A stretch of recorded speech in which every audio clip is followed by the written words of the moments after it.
Thank you for visiting the Truth About Cheating channel. Don't forget to like and subscribe. I made a terrible mistake and lost the only man I've ever loved because of my selfish beliefs. I'm utterly devastated at the thought of causing him pain. But even more heart-wrenching is realizing he's gone forever. I had hoped together we could rectify my mistakes. I had a caring partner and friend, but chose to sacrifice it all for meaningless flings with random men. I was 20 when I met my future husband Dunny at the library.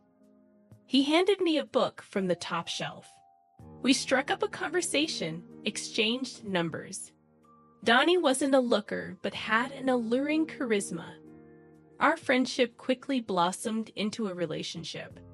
To me, he was a first in everything. First date, first kiss, first love, first sexual experience. For him, I wasn't the first. He was far more seasoned than me, making me feel inadequate. When he proposed, I felt a mix of elation and fear that I might have chosen the wrong life partner. After all, I had no one to compare Donnie to. That's when I first suggested an open relationship, so I could gain experience before our wedding. Reassure myself he was the one. Donnie was livid. He asserted firmly he didn't want to share me and saw me as his future wife. His words moved me so profoundly that for a time I forgot about the idea of an open relationship, and I agreed to become his wife. Our wedding was small but joyful, surrounded by family and friends. Our first year of marriage was blissful, but then the nagging doubts resurfaced. I worried marriage had deprived me of exciting sexual adventures. My friends could freely share tales of their many flings while I had nothing to contribute.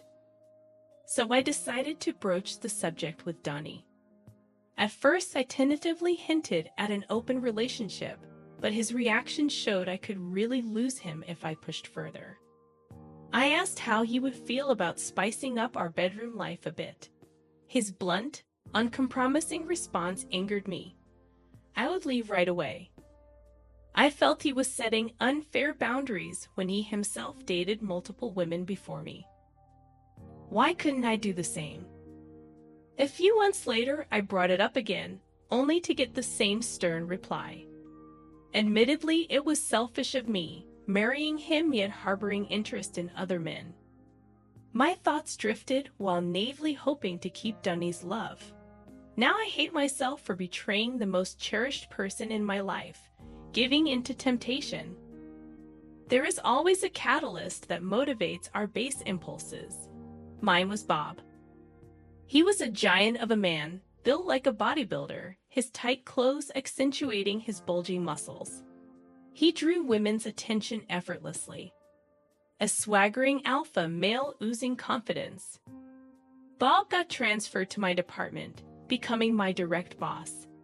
That meant daily briefings alone together. He was over 30, older than me and my husband. He had a flirty demeanor, speaking softly as if constantly seducing me. It was difficult to remain professional around him without feeling a thrill. One evening, Bob asked me out for drinks after work. I couldn't believe my ears. Was he interested or just being polite? My mind raced, but I couldn't turn him down. We went to a bar near the office where I drank too much. Our talk drifted from formal chat to intimate banter. I confessed my desire for more than just being a one-man's wife. I disclosed everything, from the idea of an open marriage allowing sexual freedom without guilt to my attraction towards him. He asked if I had discussed this with my husband. I replied yes, but he didn't share my viewpoint and said he would leave if I went through with it.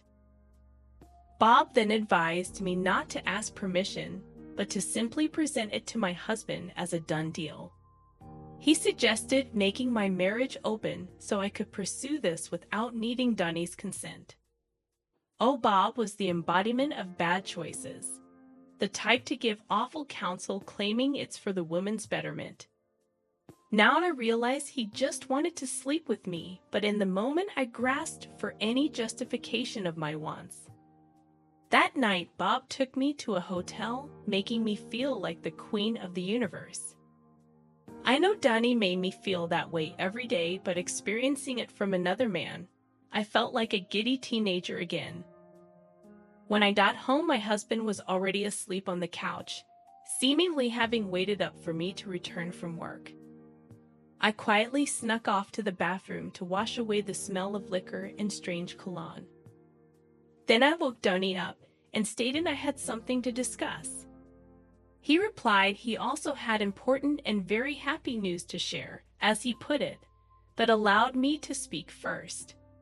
A delighted smile lit up his face as he listened intently, only for it to disappear within seconds. But I didn't care because I had already decided I was doing the right thing. I simply presented it as fact that I wanted to spend time with other men, and it would be great if he supported me. I craved other men admiring me, worshipping me like Donnie once did with other women. Otherwise, I couldn't be happy with him. What garbage I spewed at the only person who once cherished me.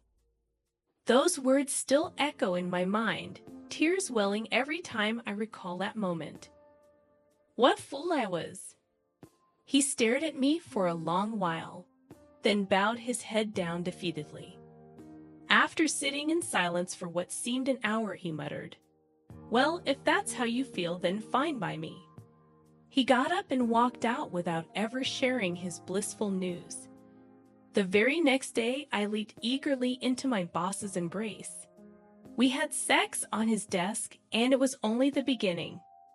Bob became my first lover after Donnie, but far from my last.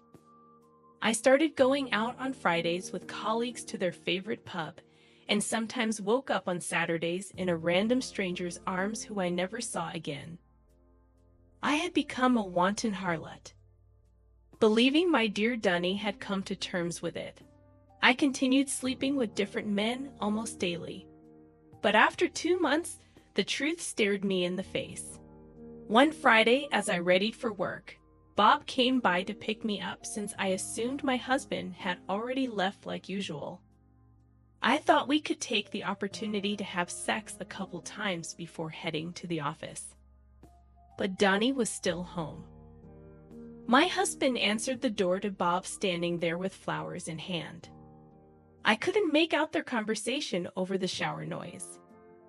When I came out, they were chatting amiably as if all was normal. Donnie never displayed emotion. No anger, hurt, disappointment, or sadness. Just smiles or frowns. So I honestly believed he was completely fine with our open marriage. My naive, childish mind didn't realize I was digging my own grave. On the drive to work, Bob joked about how well my husband had taken to the idea of an open relationship. It was a Friday. Bob and I booked a room with panoramic views of the glittering cityscape. We had passionate sex that night. I returned home on Saturday. From the doorstep, I sensed something was off. An unnatural quiet permeated. My husband and I never worked weekends, and he'd always have his favorite tunes blasting on the speakers. I peeked into our home gym. He wasn't on the treadmill like every Saturday morning. I headed to the kitchen, hoping he'd at least make coffee like usual. On the counter, I spotted my favorite mug. I smiled, relieved to see vestiges of our once shared life. I picked up the mug, eager for a sip, but found it empty. Inside was an envelope with a letter. I don't quite remember the exact words now, but I've kept it. A poignant reminder of allowing a beautiful marriage to turn to shit for the sake of casual flings. I'm profoundly disappointed in myself. I've done many foolish things, but losing Donnie is my greatest regret. The note stated Donnie had left for a month-long business trip in Canada. Upon returning, he planned to file for divorce. He regretted marrying me and wasting so much time together. Next to it lay a plane ticket and passport in my name. On the back of the ticket, a message read, "Remember the news I mentioned 2 months ago? Here it is." My company was willing to cover accommodation for us both in Canada. They also offered you a job. At the bottom of the mug sat his wedding band. My world collapsed before my eyes. I spent the rest of the day staring numbly at that mug, unable to eat or drink, just gazing in despair. What followed was a deep depression as my life slowly unraveled. The very next day, as if on cue, Dunny's best friend came by to haul away all his possessions. I wailed inconsolably watching him and some movers take away almost everything that belonged to my husband. Donnie's friend shot me a disgusted look and called me a whore. His words stung then but cut even deeper now. Because since my husband left, my home has felt woefully bleak and empty. I tried to distract myself by jumping from affair to affair, bed to bed, to numb the ache of losing my beloved. And Bob put in for a transfer request barely a week after it all happened. When I asked why, saying I thought we had something blossoming between us, he tersely replied he was moving on now that the fun was over. I felt so betrayed, and my new boss took an instant disliking towards me. I was so anguished over my personal life that my work suffered tremendously. Before long, I got fired over another mistake. My parents and friends disowned me. Donnie's buddy told them all about my wanton ways. They wanted nothing more to do with a harlot who tossed her marriage in the trash for another man. In a short span, I lost every person dear to me. A month later, Donnie returned from his trip and proceeded with our divorce.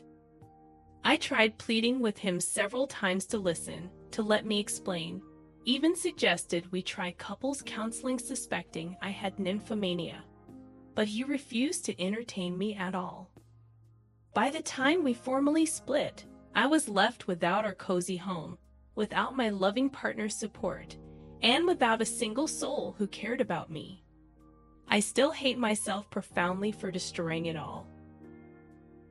Dear listeners, if you liked the video, please like and subscribe to the channel to receive more content.